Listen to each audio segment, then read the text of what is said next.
Welcome back to the channel boss, जहाँ पे मैं आपके साथ हुए क्रीपी इंसिडेंट और हॉरर स्टोरीज को सुनाता हूँ। तो आज की स्टोरी है हमारा बिहार से। ये स्टोरी लगभग 2018 की है, जहाँ पे ये बंदा ये सारे चीज़ों को क्लेम कर रहा होता है। तो चलो स्टोरी स्टार्ट करते हैं। तो ये कहानी है 2018 की, जब मैं गांव में रहा करता था। तब मेरे पड़ोस में एक फैमिली रहती थी जो बहुत ही खुशहाल थे। वो लोग 5 फैमिली मेंबर थे टोटल। नरेश और उसकी बीवी देवी और उसके 3 बेटियां, शिखा, रूपाली और शिवानी। ये एक बहुत ही खुशहाल फैमिली थी, लेकिन इनके साथ कुछ ऐसे इंसिडेंट हुए जिसके वजह से ये लोग पूरे तरीके से कुछ दिनों के लिए टूट सी गई थी। समय था 7 अप्रैल 2018। 7 बजे के करीब देवी अपने घर से अकेले बाहर निकलती है और ग्रेवयार्ड के साइड जाती है। ग्रेवयार्ड यानी कि शमशान घाट। दरअसल होता यह है कि गांव के साइड काफ़ी लोग गाय वगैरह को पालते हैं। तो उस दिन देवी के घर में उनकी गाय वापस नहीं आई थी, जिस वजह से देवी को घर से बाहर जाना पड़ा, वो भी अकेले अपनी गाय को ढूंढने के लिए। तो इसी वजह से देवी को ग्रेवयार्ड से होकर गुजरना पड़ता है। शाम का समय था और गांव के साइड शाम के समय कोई ग्रेवयार्ड में नहीं होते हैं, तो देवी को अकेला वहां पे जाना पड़ा। तो देवी ने वहाँ पे एक अजीब सी एंटिटी और एक इविल स्पिरिट को एक्सपीरियंस किया, बट उन्होंने उस टाइम वहाँ पे उतना ध्यान नहीं दिया और वापस अपने घर गाय को लेके वापस आ गई। बट इसी दिन से उनके घर में कुछ अजीब अजीब एंटिटी और कुछ अजीब अजीब एक्टिविटीज़ होना स्टार्ट हो गई थी, और ये सब उनकी बेटियां एक्सपीरियंस कर रही थी। बट जो देवी थी उनको कुछ खास चेंजेस नहीं नज़र आ रहे थे। रूपाली बताती है कि उनकी मम्मी अचानक से सडनली कभी कभी हंसने लगती थी, वो भी बहुत ही क्रीपी वे में और बहुत ही अजीब तरीके से, और फिर तुरंत ही वहीं पे वो रोने भी लगती थी। और उस समय उनका फेस बहुत ही अजीब तरीके से वियर्डली दिखने को लगता था, ऐसा रूपाली और शिवानी बताती थी। और उनका ये भी कहना था कि उनका जो मम्मी का फेस है वो अचानक से एक मैन की तरह हो जाता था, और फिर कुछ समय के बाद नॉर्मल अपने कंडीशन में आ जाती थी वापस। और उसके बाद उसकी मम्मी को कुछ याद नहीं रहता था कि वो क्यों रो रही थी या फिर अचानक से इतना सडनली क्यों हंसने लगती थी।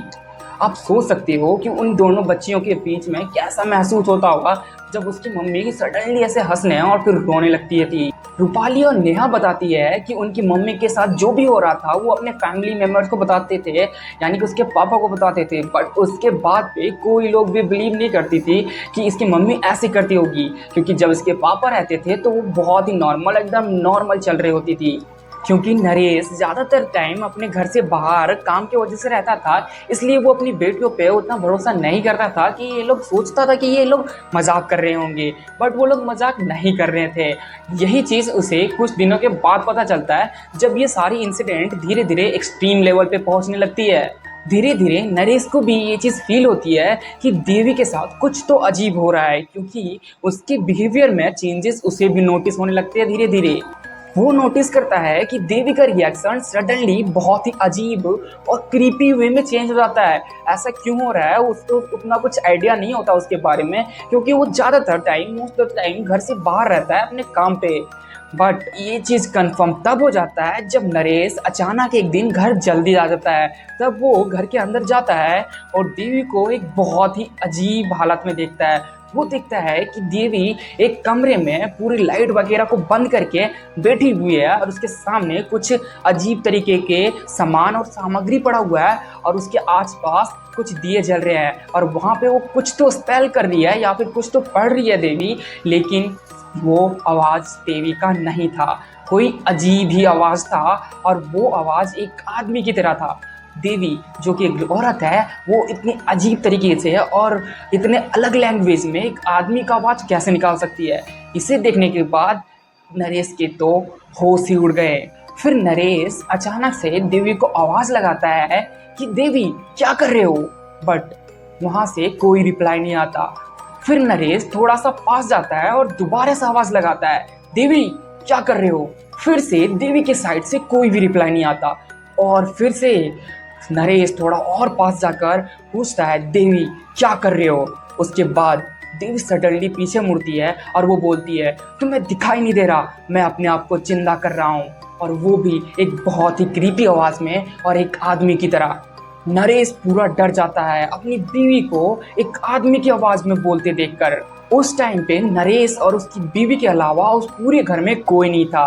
बट राहुल बताता है कि वहाँ पे उसकी बीवी के अलावा कोई और चीज़ होने का उसे एहसास हो रहा था और उनकी आवाज़ें भी थोड़ी थोड़ी उसे सुनाई दे रहा था, जो कुछ अलग ही लैंग्वेज में कुछ तो स्पेल कर रहे थे और वो इस सब चीज़ों को बहुत ही क्लियरली वे में सुन सकता था। और जिसे सुनने के बाद राहुल पूरे तरीके से शॉक में चला गया। इतना कुछ अजीब चीजें देखने के बाद नरेश तुरंत दरवाजे को बंद करता है और घर से बाहर आकर अपने पड़ोसियों को आवाज लगाता है।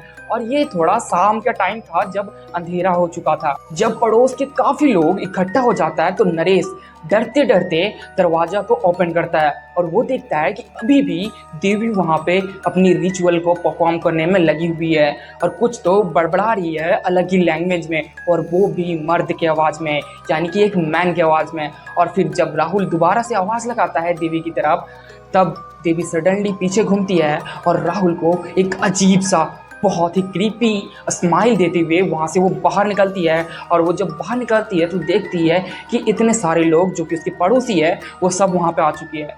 अब जो देवी है वो अचानक से भागना स्टार्ट कर देती है और वो भी ग्रेवयार्ड की साइड, यानी कि शमशान घाट के साइड, और राहुल उसके पीछे भागने लग जाता है। यानी कि देवी के पीछे राहुल, राहुल के पीछे पूरा गांव। और देवी अचानक से भागते भागते बहुत तेज से भागने लगती है और वो सडनली वहाँ पे ग्रेवयार्ड के पास जाकर खड़ा होके और ऊपर देखकर एक रिचुअल या फिर कह सकते कुछ तो पढ़ने लगती है और फिर से वो वही आदमी की आवाज़ में पढ़ती है और वहाँ पे राहुल लोग सुन भी रहे होते हैं। फिर सडनली वो देवी वहाँ पे नीचे गिर जाती है, यानी कि वो बेहोश हो जाती है। इतना कुछ होने के बाद ये सभी गांव वाले और नरेश अलग ही दुनिया में खो जाते हैं कि भाई इसके साथ हुआ तो क्या हुआ। अब वो गिर जाता है, उसके बाद नरेश अपनी बीवी को और गाँव वालों के साथ वापस घर आता है। उसके बाद यहाँ पे कुछ लोगों को बुलाया जाता है जो गांव की तरफ माना जाता है कि वो अगर भूत वगैरह या फिर कोई भी चढ़ जाता है किसी इंसान के अंदर तो वो लोग उस चीज़ को बाहर निकालते हैं, यानी कि कोई हॉरर एक्टिविटी वगैरह जो होने लगती है या किसी आदमी या फिर किसी औरत के अंदर कोई एंटिटी घुस जाती है तो उसे बाहर निकालने के लिए कोई फादर या फिर उनके जो भी होते हैं उनको बुलाया जाता है। तो वहाँ पे वो नरेश अपने किसी कांटेक्ट से किसी को बुलाता है और फिर वो आने के बाद देवी के साथ कांटेक्ट करता है और उससे बातचीत करता है। उसके बाद उसे भी कुछ अजीब देखने को मिलता है क्योंकि अभी भी देवी के अंदर से वो आदमी नहीं गया था, क्योंकि वो देवी अभी भी एक मैन की तरह उस आदमी से बात कर रही थी, कम्युनिकेट कर रही थी। ये सब देखने के बाद वहाँ पे सभी लोग बहुत ही डरे हुए थे और अब तक उसकी बेटियाँ भी जो पड़ोस में खेलने गई थी वो भी वापस आ चुकी थी। और वो जब ये सब चीज़ सुनती है तो उनके पैरों तले से ज़मीन निकल जाता है।